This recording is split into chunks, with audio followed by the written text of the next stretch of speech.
When I first came to the First United Mennonite Church, I was a baby in my mother's arms. The year was 1955. First United Mennonite had just moved from 49th Avenue, from a small church building, into this larger church building on 52nd Avenue, which they bought from Ebenezer Baptist, and Ebenezer Baptist moved across the street.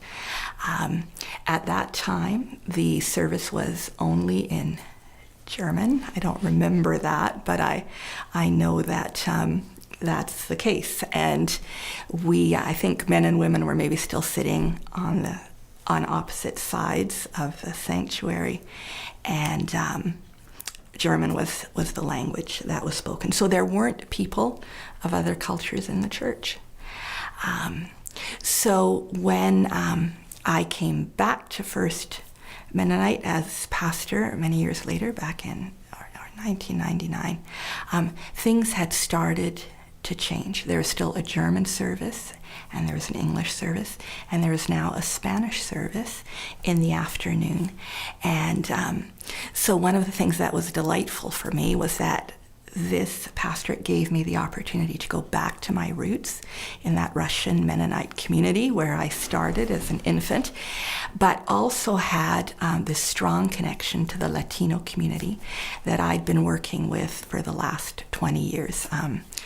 7 years in Bolivia, working there as a teacher, and then 7 years at Comunidad de Fe as pastor of a Spanish-speaking church. So that was delightful to me.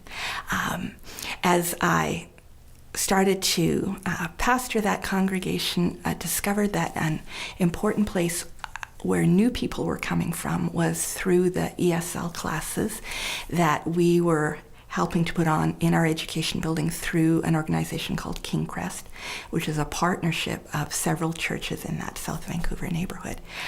One of my first Sundays at First Mennonite, an Iranian couple, Shireen and Farhad, were baptized. And learning to know them, I sensed just a lot of connections with the whole area of hospitality that's so much a part of Latino culture as well.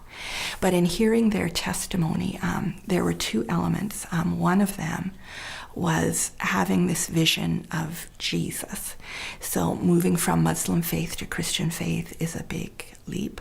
And so having a vision of Jesus calling and this conversion to Jesus' way of reconciling love was very important to them.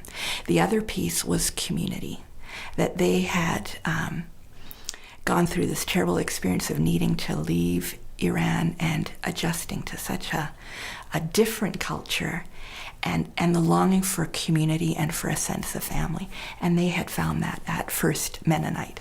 So as I heard their story, and as I've heard stories of other Iranians and Latinos and other people who have come to the church, these are two common threads. And as I listen to our German immigrants who have come from Russia, that was also a common thread. Community and Jesus and trust in God in the midst of upheaval and change. One summer, we asked people to share a favorite psalm. We did a study of the Psalms. And so we asked each Sunday an older member of the congregation and who's been there a long time, and a younger member who's come more recently.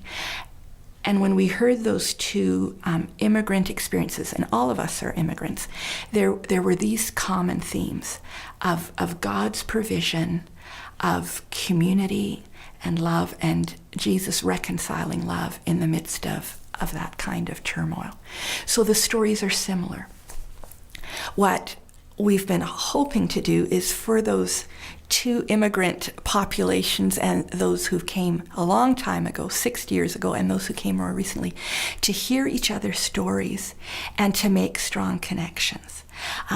The seniors in our church have always been committed to MCC because they experience that help from MCC. And our newer immigrants also, a number of them have volunteered at the MCC thrift store or have helped with our ESL classes because they've received help. They want to return that help as well. What our hope has been and continues to be is that strong connections and a sense of community can happen between those immigrant groups. One dear Iranian member of our church, Mandana, a few years back said, I think the German people are really happy that we're here, but they're not quite sure how to show it. And so what we're seeing is sometimes our seniors are a little more reticent to show that welcome. German or Russian Mennonite background is a little more reserved than Latino or Iranian, where for our Iranians, it's a kiss on both cheeks and a warm welcome, and for our Latinos, for sure, a handshake or a hug or a kiss on the cheek. And with our with Russian Mennonite immigrants, it's maybe more just a greeting or a hello. But I think this opportunity to welcome new people and the longing that people have is at the heart of being a missional church, of welcoming people and creating a community where people who are seeking home and family find a home. And that's, I think, at the heart of the gospel too, when Peter writes, welcome each other as Christ has welcomed you. That for me is the heart of the church, and we're still working at this. And there are some barriers there.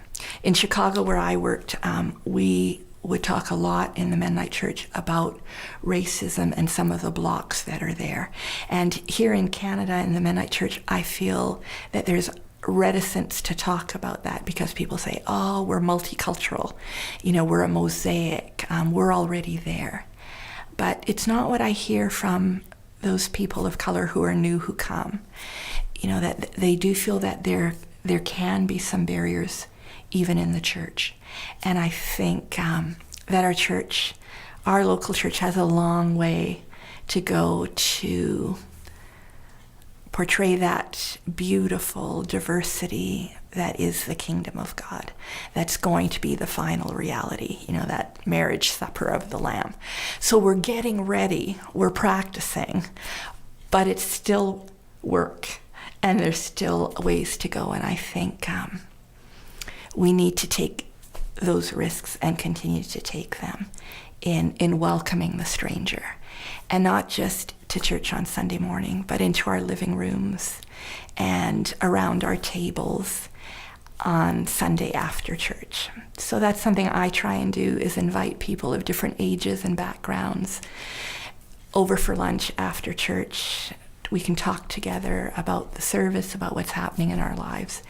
And other people are doing that too. And I believe that those ripples can keep going out to embrace and to welcome and to draw new people in. And I feel hospitality is at the core of who Jesus was and who he's calling us to be.